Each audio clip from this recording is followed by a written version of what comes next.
ఒక అందమైన అడవిలో అన్ని జంతువులు సంతోషంగా జీవించేవి. కాని లియో అనే చిన్న సింహానికి ఒక రహస్యముంది. అది గర్జించడానికి భయపడేది.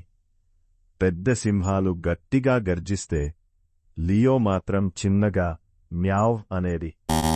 ఒకరోజు ఒక జ్ఞానవంతమైన ఏనుగు చెప్పింది, ధైర్యంగా ఉండటమంటే భయం లేకపోవడం కాదు, భయమున్నా ప్రయత్నించడం. ఆ రాత్రి ఒక పెద్ద తుఫాను వచ్చింది. మెరుపులు, గర్జనలు, భారీ వర్షం. ఒక చిన్న కుందేలు సహాయం అని అరచింది. లియోకు భయం వేసింది, కాని అది ముందుకు అడుగు వేసింది.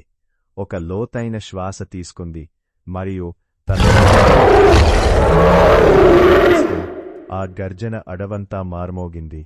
కుందేలు ఆ శబ్దాన్ని అనుసరించి సురక్షితంగా బయటపడింది. ఆ రోజు నుంచి లియో కేవలం సింహం కాదు, ఒక ధైర్యమైన సింహమయ్యింది.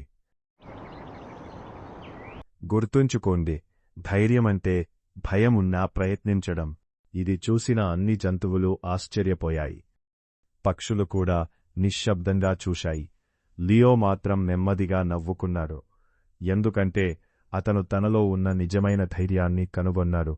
అప్పటినుండి అడవిలో ప్రతి జంతువును ఒక రాజ్యానికి యువరాజులా కాపాడింది.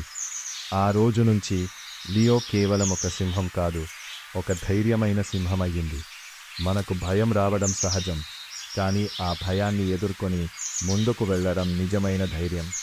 గుర్తుంచుకోండి చిన్నారులారా, ధైర్యమంటే భయం లేకపోవడం కాదు, భయమున్నా ప్రయత్నించడం.